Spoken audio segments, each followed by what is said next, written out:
Hi, welcome back. We're going to take a look today at exercise 15 in SolidWorks 2020. Now, this part that you see here is needed to be completed in exercise 14 before you actually move on to exercise 15, which is what we're going to do. So just make sure that you have it ready before you try it. Otherwise, it won't work properly when you try and mold it. Okay, our goal is to create two parts of a mold, a cavity and a core, that you would see in a shop that mass produces these items. And so let's begin. The part is already saved on my drive. I'm going to go to File, and I'm going to select Make Assembly from Part. And I'm just going to hit the green check mark, and it should drop my part into my new assembly. Now, let's go ahead and take a look here. We see front, top, and right. Our top plane will be the parting line, actually. If we click on the top plane, you can actually see it coincides with the very bottom edge there. Now, you're not always that lucky to have this nice of a parting line. Just be aware that we're just keeping it simple because this is just one element inside of an advanced class for a whole multitude of different things other than just mold design. This is not just a mold design class. Okay, now let's insert another part. So I'm going to go to Assembly, New Part. I'm going to select the top plane to drop my new part into. All right, now I'm going to actually save this first. I'm going to turn off, I'm going to go to File, Save As, just hit OK there. And let's name this we're going to first do the cavity.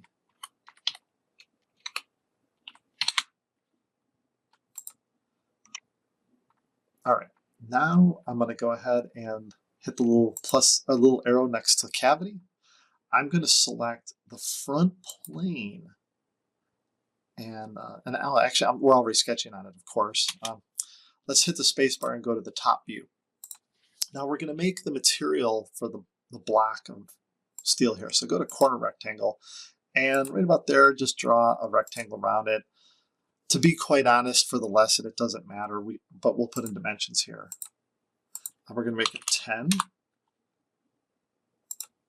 by 20.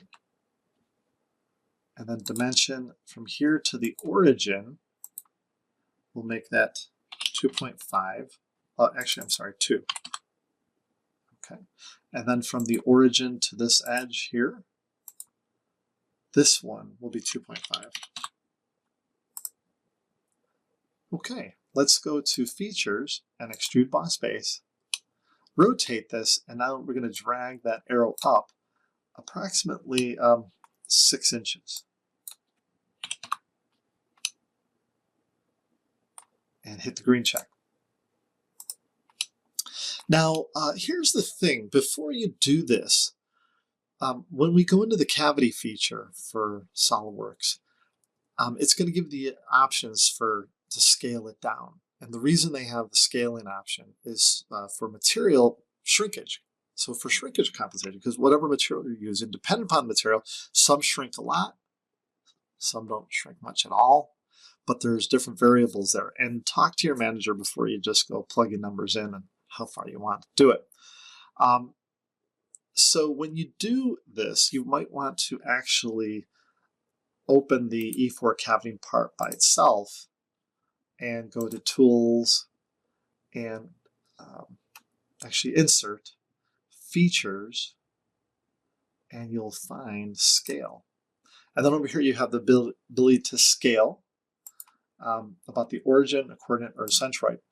And this is the scale factor where many of you in industry know you usually say, okay, you know, the X, Y, or Z, like in the length here, we see X is longer, so we might actually have more shrinkage compensation that we have to add, like maybe instead of 6 thousandths inch per inch for the typical, maybe 12 thousandths or something like that. So you would basically go with the turn off uniform, and you can put in like 1.006 for 6 thousandths in the Y by 1.016 in the X.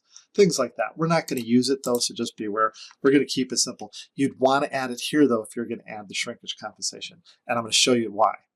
I'm going to hold Control and tab back to the assembly. So we want to remove this volume of this part to make the cavity. So the way you do that, there are mold tools. Let's bring the mold tools up just so you can see them. Go to right click on any tab, go to toolbars, and you'll find mold tools. And then go ahead and find the tab.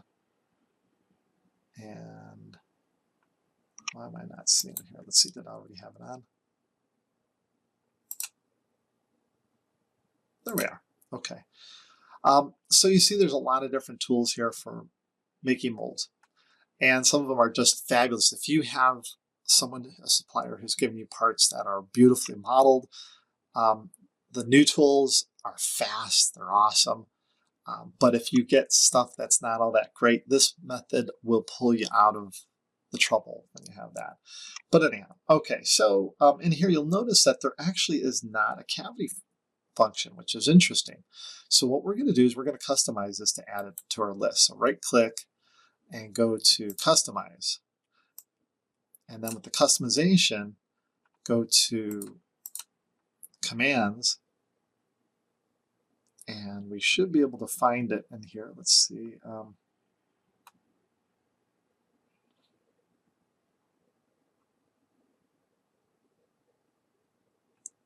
Darn it. I guess it would just maybe be under features. Let's see. Okay. I'm not seeing it here. So instead we won't customize the environment. We'll actually just go to insert molds, and it's right there. So go ahead and select insert molds cavity. It's in that little pull down somewhere. If someone finds it, by all means, put it in the little notes or descriptions underneath. I'd really appreciate that. Thank you. Okay, now here, if you do decide to scale it from here, be aware you're going to be in for some pain possibly. First of all, the scaling in here is in percentage, so you're going to have to do a conversion. So if it's 6 thousandths inch per inch, instead of 1.006, you're going to have to move the decimal place 2 to the right, so it'd be 0.6, drop the 1, and that's what you would enter there. So just be aware there's a little bit different calculation, but a lot of materials you can find their shrinkage in percentage. So it's not like that's that big of a deal these days. All right, and you do have about mold base origin, component centroid, and so on and so forth, but I don't recommend doing it from here, so just be aware. All right, so the design component we want, if we can grab that part, you'll see it highlight in orange. If not, you have to hit this little arrow here and actually select the E14 part. Okay, it will turn blue. So once you do select that, and we got the cavity in there, we're going to leave it at 0, 0, 0, but you'll get the bodies to keep. And again, this was under tools, mold tools, cavity. All right, and in this case, we don't want to keep all the bodies. Select the body. So basically what you want to do is make sure here you click on selected bodies, and then check body 1, because that's what we want to remove. Now body 2 is actually a gasket, which we could get rid of that one too. Oh, actually, yeah, check that off. Make sure it's not on. So it's going to toss away that and the core right now. Hit OK, and now you can see we have the part inside there. So turn off Edit Component, and now let's go to Exploded View. Select this part and grab the Y and drag it straight up. And there you go. Look at that. There's your cavity. There's the part. Go ahead and hit the red X. Let's try that again now. We'll make the core side. So to make the core side, again, you go underneath here, New Part, select this face to drop in your part. And what we're going to do is we're going to go ahead and save that as something else. We're going to call this the core. Okay. Now select the face again, hit Convert Entities. So we don't even have to put in the dimensions again. We just steal the outer edges. And now we go to Features, Extrude Boss Base, and make this only 2 inches. However, now, notice that's just the bottom, but we need to extrude for the core side too. So for the core side, click on Direction 2 and make sure it's set to 6 inches. hit the green check. And from here, once again, we go to Tools, Insert, Molds, Cavity, and the design components this time are going to be the E14 and the cavity. Hit the green check. And now let's turn off Edit Component, and we could explode this. So let's go to Exploded View, click on this part, drag it up and about. And in this case, we didn't get the cavity to create. So let's undo that, cancel. Let's try that again.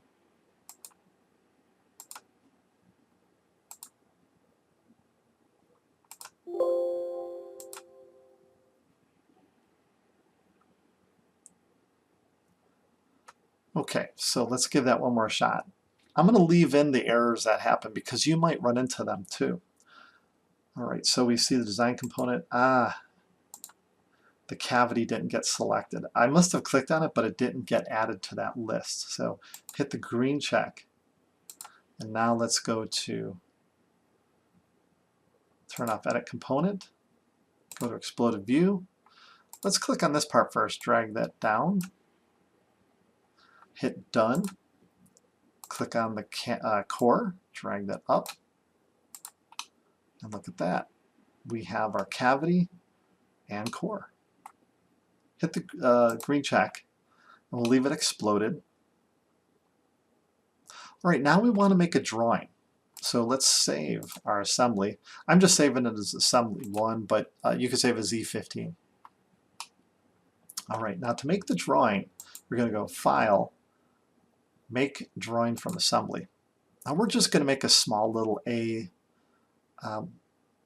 Let's go with A landscape. Hit OK. Grab the isometric exploded, drag it right there and drop it in. And let's shade that with edges. Now I want to extend that out a little bit. I didn't part it enough. I'm going to hold Control and hit Tab. Brings us back to the assembly. Now to edit the exploded view, click over here on the little configurations tab, hit the little arrow to the left of that, and hit the little arrow to the left of that. Click on exploded step 1, and then you can drag it up further. All right, let's Control Tab back, and there, it should have updated it. Okay, now we're going to go ahead and go back to the View palette. And let's hit this little regenerate or refresh button for our assembly. And now we can see our other parts. All right, let's drag in a front. And we'll bring a top. And hit Escape. Now, if we want to see inside, click on that one there and go to Hidden Lines Visible. Let's go ahead and make some section views here. Go to Drawing, Section View. And the first one we'll make is just a simple one right through that area there. Hit the green check, and you're going to get the section view. You could randomize scale, hit OK, and just drop that right there. Now let's do a zigzag in here. Click in here in this view, go to Sketch, and take the line tool. Infer to this the oil inlet, then drag it out here so you get the inference to the center of it. Click, drag it right to the middle, click again. Now drag it, infer to this one right here, so middle of that, click there. We're going to zigzag through this and go all the way through. Click, and then hit Escape. Now select the edge that you want to unfold off of the section view. So if we select this edge, it would unfold left or right. If you select this edge here, that last sketch, it's going to unfold top or bottom. All right, so now we could go to Drawing. Let's go to Section and create Legacy Foreshortened Section View. And randomize scale, hit OK. And let's just drag it right up there. All right. Now what we're going to do is we're going to go ahead and create some layers. Now layers inside SolidWorks are rather interesting. I have this tab down in the lower right. I want you to bring it up. Right click, go to tabs, or I'm sorry, toolbars, and check line format. Make sure that's on. Now line format appears down here. Very first one is change layer, then there's layer properties. Go ahead and click on layer properties. And you can see there's a basic format. Hit new 1, 2, 3, 4 times. And that the fourth one, let's go with BOM for bill of materials. And then see where the black swatch should be over here. Click on that. And let's make the bill of materials like this purplish blue. Click on layer 3 once. Wait a second. Click a second time. We're going to call this the actual part. Or actually, we could get a little more. We could say valve cover. Okay, click over here. Let's make that nice green. And then click on layer 2. Wait a second, click a second time. We'll call this the core. And then click on the color swatch, make it red. And then layer 1, wait a second, click a second time, and cavity. And click on the color swatch and make that blue. Hit OK. Now notice it didn't automatically make them that, because those aren't the names. I mean, they're kind of close to the names, but this is how you do it. Hit the little arrow to the left of drawing views and hit the little arrow left to that assembly, and it should list the E14 cavity and core. So the E14 was our valve cover. So right click on the E14, go to component line font, turn off use document defaults, set it to layer valve cover, hit OK. Right click on cavity, go to component line font, turn off use defaults, set it to cavity, hit OK. Then right click on the core, component line font, turn off use document defaults, and set that to core. All right, and now you can actually see the color changes in the views. Let's now bring up the bill of materials and select one of the views, go to annotations, tables, bill of materials. You can do Excel based if you have Excel. If not, just use the standard bill of materials here. Hit OK and just drop it up there. Notice it's in purple, and you're probably wondering, how did we do that? Well, there was an option to edit it and actually select it, but it was the last color swatch we added in the editor. And so see that little arrow there? It was selected. So if we wanted to change that, so like the balloons maybe just come up black, double click on format, get that little arrow right there. And now we could click over here and we could go to auto balloon and hit the green check, and those should turn out black. There we go. Let's move this over. Let's go ahead and put E15. And that concludes exercise 15. Now remember, you could use this for lab 15. You're going to take the lab 14 part and make a mold and a drawing just like this.